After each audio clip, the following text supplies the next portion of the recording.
The changes were subtle at first. Human casualties began to drop. Attacks became more successful. The swarm, who had been holding their positions for months, began to retreat. Commander Vex called Jiwoo to another meeting. "Your unit's performance has improved significantly," he said. "Explain." "My soldiers are learning, sir." Gu replied carefully. "They're adapting to the conditions." "Adaptation is expected," Vex said. "But your methods are unusual. You are using enemy equipment." "You told us to win, sir. We're winning." The hegemony commander stared at her for a long moment. "Continue your current tactics, but do not exceed your authority." After the meeting, Jiwoo returned to her unit with new understanding. At the hegemony? Didn't care about their methods, only their results. They saw human creativity as a useful tool, nothing more. But for the humans fighting on Kellerer 7, it was everything. They were no longer just following orders. They were thinking, adapting, surviving. Private Park Minho's shield generator had saved dozens of lives. Sergeant Hanyuki's weapon modifications had turned the tide of 3 major battles. Most importantly, they were learning about their enemies. The swarm weren't just mindless insects. They had technology, tactics, and weaknesses. And if humans could learn to fight the swarm, they could learn to fight anyone. When human forces finally broke through the swarm's defenses and captured the main hive complex, the victory felt different from their previous battles. It wasn't just about following orders anymore. It was about proving that humans could do more than just die for their alien masters. 3 years into their forced service, human units had been scattered across dozens of star systems. Major Jiwoo, now commanding a battle group, received an encrypted message that would change everything. "This is Commander Lim Sua of the 7th Expeditionary Force." The transmission began. "We've made contact with others like us." The message contained coordinates and a simple phrase: "The pawns are talking." Gu stared at the message for a long time. She remembered Sua from the early days on Earth, a brilliant tactician who had commanded the Seoul Defense Force. If anyone could find a way to communicate secretly across the galaxy, it would be her. The coordinates led to a desolate asteroid mining station in the Outer Rim. Jiwoo told her hegemony overseer that she needed to investigate reports of enemy activity in the sector. It was a lie, but the aliens had grown comfortable with human initiative. They no longer questioned every decision. At the rendezvous point, Jiwoo met representatives from 6 different species. There was Commander Sua, whose forces had been fighting alongside reptilian beings called the Keth. Captain Nam Tai-woo had discovered that the bird-like Avari had been conscripted just like humans. Their homeworld stripped of its best warriors. "The hegemony has been doing this for centuries," explained Dr. Ominji, a xenobiologist who'd been studying their captors. "They find species with potential, harvest them, and use them to maintain their empire. We're not the first, and we won't be the last." The meeting took place in an abandoned mining shaft, deep in the asteroid's core. The air was thin and cold, but it was private. Jiwoo looked around the circle of faces, human and alien alike. Some she recognized, others were strangers. But they all shared the same look in their eyes, the same quiet anger. "How many species are we talking about?" asked Captain Nam. 74 that we know of," replied Dr. O. "Each one was harvested the same way. The hegemony arrives, evaluates the population, and takes what they need. Some species are used for heavy labor, others for technical work. The strongest become soldiers." A Keth representative spoke through a translation device. His voice was deep and rough, like rocks grinding together. Aye. "My people have served for 50 years. We believed we were alone." The Avari delegate, a creature with bright blue feathers and intelligent eyes, chirped in agreement. "Our young ones know only war. They have never seen our home sky." Jiwoo felt a chill that had nothing to do with the cold air. "How did you find each other?" Commander Sua smiled grimly. "Humans talk. It's what we do. We started noticing patterns in our deployments. Human units were always paired with the same alien species. We began to wonder if those species were prisoners too."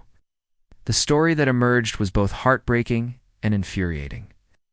The Keth had been fighting the hegemony's wars for half a century, their children born into military service. The Avari had been conscripted 30 years ago, their planet stripped of its best pilots and engineers. There were others too, the Mora species of natural engineers. The Thane, who were skilled at operating complex machinery. The Vex, who could survive in hostile environments. Each species has something the hegemony wants, Dr. O explained. They don't conquer worlds to rule them, they conquer them to use. Them. Captain Name leaned forward.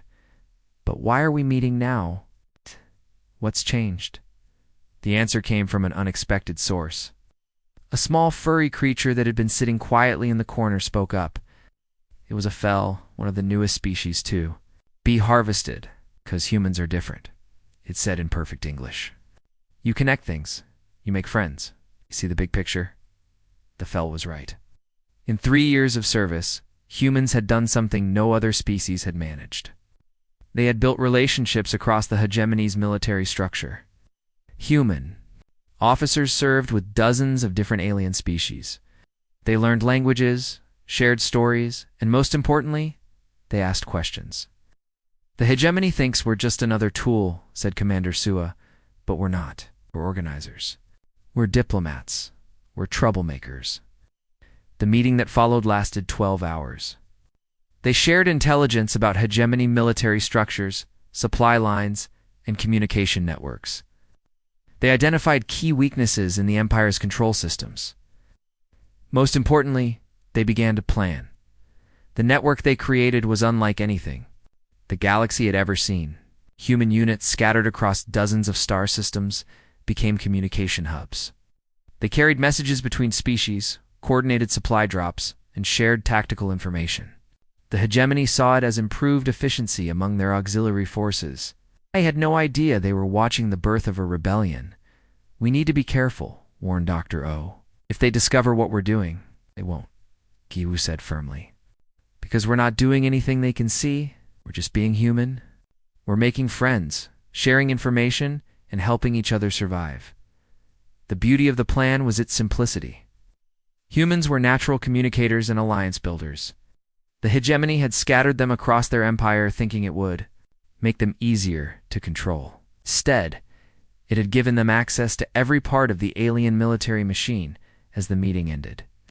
Each representative returned to their units with new purpose. They carried encrypted communication devices built from salvaged alien technology. They had lists of contacts, supply routes, and safe meeting points. Most importantly, they had hope. For the first time since the invasion of Earth, the galaxy's enslaved species were talking to each other. And once they started talking, it was only a matter of time before they started planning something bigger. The rebellion erupted simultaneously across 12 star systems. General Li Jiwu stood on the bridge of a captured hegemony cruiser, watching. As liberation fleets emerged from hyperspace around the fortress world of Nexus Prime, the timing was perfect. Coordinated to the second across light years of space. All units, this is command. She broadcast across the Resistance network. Operation Freedom begins now. Remember, we're not just fighting for ourselves anymore. What made the uprising devastating wasn't just the scale, but the fact that humans had studied every aspect of hegemony military doctrine through years of forced service. They knew the enemy's weaknesses, communication protocols, and strategic blind spots. The uprising caught the hegemony completely off guard on the industrial world of Keth 9. Colonel Park Minho led a mixed force of humans and Keth warriors against the orbital defense platforms. His soldiers moved with practiced efficiency, using access codes they had memorized during maintenance duties. The platform's weapons turned silent one by one as Liberation forces seized control. Target the communication arrays first, Minho ordered. Cut them off from the rest of the fleet. Hegemony had made a fatal mistake. They had used their slaves to maintain and operate their most critical systems. Every human technician who had repaired their computers, every alien engineer who had serviced their weapons, every conscripted pilot who had flown their ships. They all knew exactly how to break what they had been forced to build. On the prison world of Than 7, Captain Nam Tai Wu's strike team moved through the detention facilities like ghosts. The Avari pilots in his unit had memorized every corridor, every guard post, every security checkpoint. They had been planning this moment for months. "The holding cells are on level 12, whispered Sergeant Hanyuki, consulting a hand-drawn map. 2,000 prisoners from 6 different species. The liberation of Than 7 took only 4 hours. The hegemony guards, comfortable in their superiority, never expected their own security systems to be turned against them. Automated doors opened at the touch of a button. Surveillance cameras went dark. Defense turrets powered down. But the most crucial assault was happening at Nexus Prime, the hegemony's regional command center. General Jiwoo led the attack personally, her fleet composed of ships from a dozen different species. The hegemony commanders who had once looked down on humans as simple infantry now faced them as equals in battle. "Incoming transmission from the surface," reported Communications Officer Kim Jisoo. "It's the hegemony regional commander." The alien's pale face appeared on the main screen. His usual composure cracked with disbelief. "This is impossible. You are servants. You cannot coordinate such an operation." "We learned," Jiwoo replied simply. "That's what we do." The battle for Nexus Prime lasted 18 hours. Human-led coalitions struck at every critical system simultaneously. The Keth severed the main power grid. The Avari disabled the defense satellites. The Moor overloaded the communication networks. Each species contributed their unique skills to the coordinated assault. The hegemony's response was chaotic and disorganized.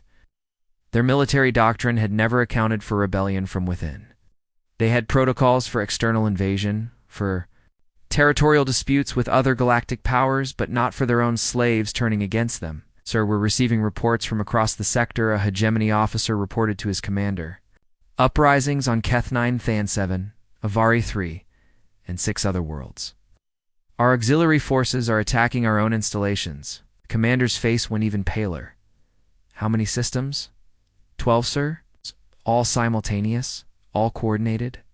For the first time in their history, the hegemony faced coordinated resistance from their own former slaves. The empire that had controlled the galaxy for thousands of years found itself under attack from the inside. Dr. Ominji, serving as intelligence coordinator for the rebellion, monitored the communications from the captured command post. "Trying to call for reinforcements," she reported. "But their communication lines are down in 7 sectors. The humans had done more than just fight. They had created a network of resistance that spanned the galaxy.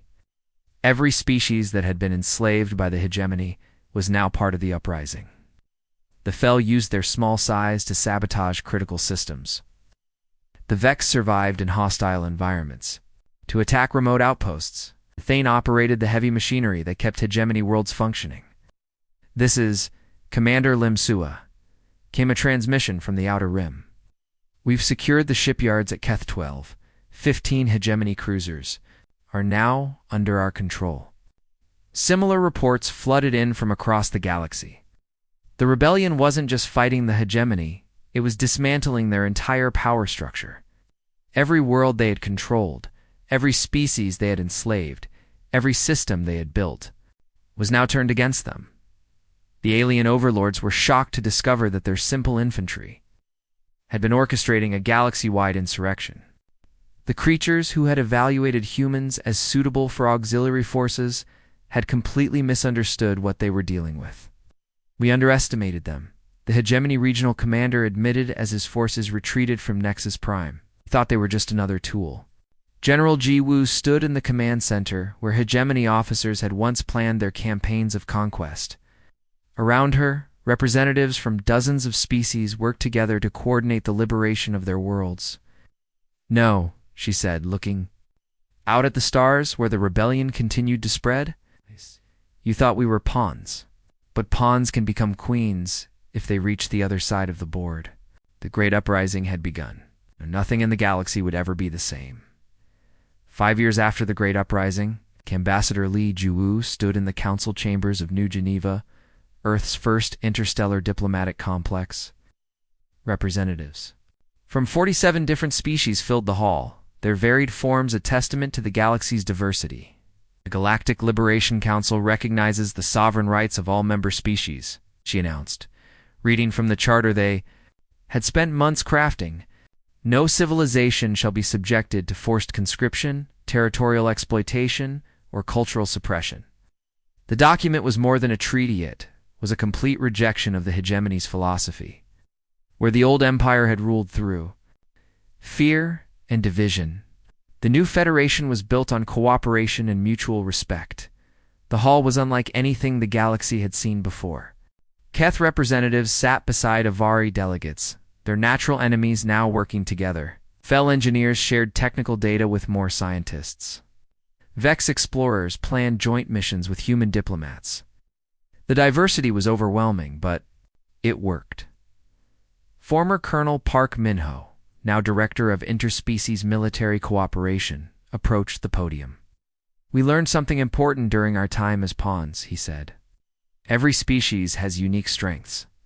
The Keth are master engineers. The Avari are brilliant pilots, and we humans were good at bringing everyone together." The audience responded with sounds of agreement in dozens of languages. Some clapped, others whistled, a few stamped their feet, made chittering sound that meant approval in their culture. The Thane hummed in harmony, creating a deep, musical note that resonated through the hall. Dr. Ominji, now heading the Xenological Research Institute, had spent years studying the remnants of hegemony technology. Their mistake was thinking that control meant strength, she explained to the assembled delegates. They created an empire of slaves, but we've built a family of equals. The changes had been dramatic. Instead of one species dominating others, the new federation operated on principles of mutual benefit. Trade agreements replaced tribute demands. Cultural exchange programs replaced forced assimilation. Military cooperation replaced conscription. "The hegemony ruled for 4,000 years, said a Keth delegate, his voice translated through the universal communicator. "They conquered 74 species. They never understood what they had." Commander Lim Sua, now serving as Secretary of Defense, stood to address the assembly. "The old empire saw diversity as a weakness to be controlled. We see it as a strength to be celebrated. Every species brings something unique to our alliance. The transformation hadn't been easy. After the uprising, many worlds were in chaos. Hegemony infrastructure had collapsed. Supply lines were broken. Some species wanted revenge against their former oppressors. Others simply wanted to be left alone. But humans had done what they did best. They had talked. They had mediated. Had found common ground between species that had been enemies for centuries. The process had taken years, but it had worked. "We've established trade routes between 37 star systems," reported Economic Coordinator Kim Jisoo. "The Moor are sharing their engineering knowledge with the Thane. The Avari are teaching flight techniques to human pilots. The Fel are helping everyone understand complex computer systems." The ceremony was interrupted by an aide who whispered urgently to Ambassador Giwu. She smiled as she returned to the podium. "I've just received word that the hegemony's last stronghold has agreed to negotiate surrender terms," she announced. "The war is over." The hall erupted in celebration, dozens of species cheering in their native languages, a sound that would have been impossible under the old order. The Keth banged their armored fists together. The Avari sang in high, clear notes. The Moor played complex rhythms on their chest plates. Humans clapped and shouted, but the celebration was tempered by memory. Too many had died in the uprising. Too many worlds had been damaged. Too many families had been separated during the years of slavery. "We must not forget what we've learned," said Dr. Omengi. "The hegemony fell because they stopped listening. To the people they ruled, we must never make that mistake." The new federation operated on principles that would have seemed impossible under the old system. Decisions were made by consensus, not by force. Resources were shared based on need, not on power. Conflicts were resolved through negotiation, not through violence. Later that evening, as the celebration continued, Ambassador Jiwoo stood on the observation deck of New Geneva Station. Through the transparent walls, she could see ships from across the galaxy docked at the station. Keth engineering vessels worked alongside Avari scout ships. More construction platforms collaborated with human exploration cruisers. Captain Nam Taiwu joined her at the viewing window. He now commanded a mixed-species exploration fleet, searching for new worlds to welcome into the Federation. "Do you think it will last?" he asked. "It has to," Jiwoo replied. "We've proven that different species can work together. We've shown that cooperation is stronger than conquest." The hegemony thought they were playing a game of chess, moving pieces around the board. "But we changed the rules." She gestured toward the ships outside. "Look at them." 5 years ago, those species were fighting each other in the hegemony's wars. Now they're building a future together. We didn't just defeat the hegemony, we replaced it with something better. The stars stretched out before them, filled with possibilities. The galaxy was vast, and there were still unexplored regions, unknown species, and new challenges to face. But for the first time in thousands of years, the future belonged to everyone. The pawns had indeed become players, and they had created a game where everyone could win. The year 2157 marked humanity's first venture beyond the solar system. But their celebration was short-lived. The massive alien vessels appeared without warning, blotting out the sun over every major city on Earth. Captain Lee Jiwoo watched from the bridge of the UES horizon as the enormous ships descended, their hulls gleaming with an otherworldly sheen. The beings that emerged called themselves the hegemony. They were tall, ethereal creatures with elongated limbs and faces that seemed carved from pale stone. Their leader, speaking through a translation device, delivered humanity's fate with cold efficiency. "Your species has been evaluated," the alien commander announced to the hastily assembled world leaders. "You possess suitable physical capabilities and aggressive tendencies. You will serve in our auxiliary forces." Prime Minister Kim Hyuna of the United Earth Government stepped forward. "We are a peaceful species. We seek dialogue, not conflict." The alien's expression didn't change. "Peace is irrelevant. You will contribute to the greater order, or your world will be sterilized. The choice is simple." Captain Jiwoo felt her stomach drop as she heard those words through the communication channel. Around her, the crew of the Horizon stood frozen. Lieutenant Park Do-yeon, her second-in-command, whispered under his breath, "This can't be happening." But it was happening. Alien ships had arrived like a storm, their technology so advanced that Earth's defenses were useless. In mere hours, they had disabled every military satellite, every defense station, every weapon that humanity had built to protect itself. The hegemony commander continued speaking. "You will provide soldiers for our campaigns. Your people will be processed and assigned to military units. Resistance will result in planetary destruction." Kim Huna's voice shook as she responded. "You're talking about slavery? It's about taking our people by force?" "We prefer the term conscription," the alien said calmly. "Your species shows promise. You adapt quickly, you fight well, and you breed efficiently. These are valuable traits. In our auxiliary forces," Jiwoo watched through the viewport as smaller ships began descending to Earth's surface. They landed in major cities, their ramps lowering to reveal more of the pale creatures. But these weren't diplomats or explorers. They were soldiers, carrying weapons that hummed with energy. "Captain," called out Communications Officer Han Yuki from her station. "I'm receiving reports from all over the world. The aliens are setting up processing centers. They're taking people." The news feeds that followed were horrifying. Families were separated at these processing centers. Men and women were sorted by age and physical condition. Children were taken from their parents. The elderly were deemed unsuitable and sent to camps.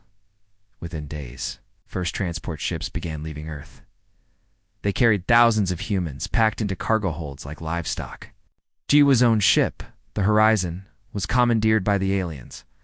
She and her crew were given a choice: serve as officers in the human auxiliary forces, or be processed as regular soldiers. "What does that mean?" asked Lieutenant Park Do-yeon. The hegemony officer, a creature calling itself Commander Thex, explained with mechanical precision. "Officers retain some authority over human units. Regular soldiers follow orders without question. Officers may survive longer. The choice is yours." Jiwoo looked at her crew. She saw fear in their eyes, but also determination. These were good people, trained soldiers who had signed up to explore the stars, not to fight in alien wars. But now they faced an impossible situation. "We'll serve as officers," she said finally. "But we want to stay with our people." "Acceptable," Commander Vex replied. "You will command human units in combat operations. Your first assignment begins immediately." The training was brutal and short. Humans were taught to use alien weapons, to operate alien equipment, and to follow alien military doctrine. They were given basic information about their enemies. Species with names like the Swarm, the Void Hunters, and the Crystal Collective. But what disturbed Jiwoo most was how matter-of-fact the hegemony treated the whole process. To them, this was normal. They spoke casually about harvesting species, about using one alien race to fight another. It was all just business to them. "How long have you been doing this?" she asked Commander Vex during one of their briefings. "Approximately 4,000 of your years," the alien replied. "We have incorporated 73 species into our auxiliary forces. Humans are the 74th. The number hit Jiwoo like a physical blow. 73 other species had gone through what Earth was experiencing now. 73 civilizations had been stripped of their people, their freedom, their future, as the first human battalions were loaded onto transport ships. Jiwoo stood on the observation deck, watching Earth shrink in the distance. Beside her, Lieutenant Park Do-yeon clenched his fists. "This isn't over," he said quietly. "Somehow, someday, we'll make them pay for this." Jiwoo nodded, but she kept her thoughts to herself. She was already beginning to understand that the galaxy was a much larger and more dangerous place than humanity had ever imagined.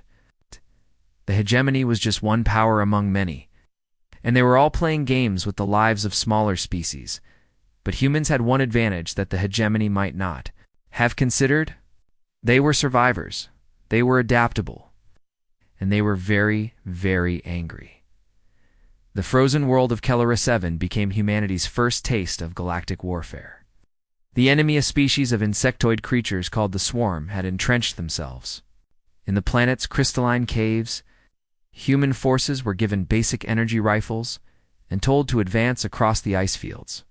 "This is madness," muttered Lieutenant Choi Jaeon as explosions erupted around their position. "They're sending us straight into their guns." Captain Jiwoo crouched behind a shattered ice formation, watching her soldiers fall to alien weapons. The hegemony's strategy was simple: throw waves of human infantry at the enemy until something broke. Usually, it was the humans. The ice beneath their feet was stained with blood from 3 different species. The Swarm creatures were unlike anything humans had ever seen. They stood 8 feet tall, on 6 legs, their bodies covered in black chitin that seemed to absorb light. Their weapons fired bolts of green energy that could melt through rock.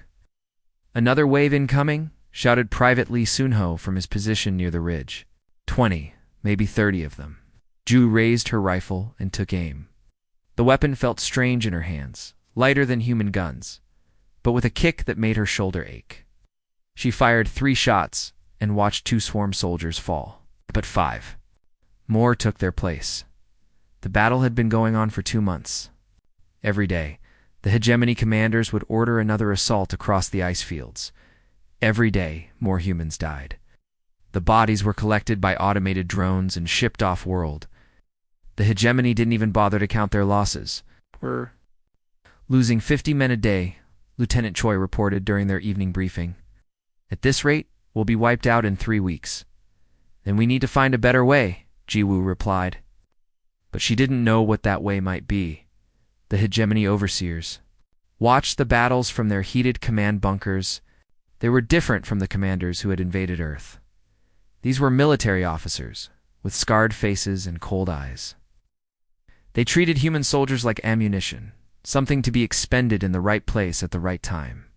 "Your casualties are within acceptable parameters," Commander Vex told Jiwoo during one of their meetings. "Continue the assault pattern." "Sir, we could try a flanking maneuver," Jiwoo suggested. "If we came around the eastern ridge, negative, direct assault is more efficient. Your species' tendency toward tactical innovation is noted but unnecessary." That night, Jiwoo sat in her tent cleaning her rifle. Round her, the other human officers did the same. They had learned not to talk about home, not to mention the families they'd left behind. It hurt too much, but something unexpected happened during the third month of fighting. Private Park Minho returned from a scouting mission carrying a strange device, a swarm energy shield generator he'd improvised into a portable unit. The device was about the size of a backpack, with crystalline components that hummed with energy. "I found it in one of their bunkers," Minho explained. "It was damaged, but I think I fixed it. Watch this." He activated the device, and a shimmering barrier appeared in front of him. When Lieutenant Choi threw a rock at it, the stone bounced off harmlessly. "How did you figure out how to repair it?" Ji-woo asked. Minho shrugged. "I used to fix computers. Back on Earth, this isn't so different. Energy flows, circuit patterns, basic stuff." Word of Minho's discovery spread quickly through the human ranks. Soon, other soldiers were bringing back salvaged swarm equipment. Sergeant Han Yuki figured out how to modify their standard rifles using salvaged components, tripling their effectiveness. "The overseers aren't teaching us this," Yuki whispered during a brief respite. "They don't care how we win, just that we do." That was the beginning of something the hegemony hadn't expected. Human soldiers began sharing information, teaching each other what they'd learned. Private Kim Jae-soo discovered that swarm weapons could be recharged using their own power cells. Corporal Choi Minji figured out how to read swarm tactical displays,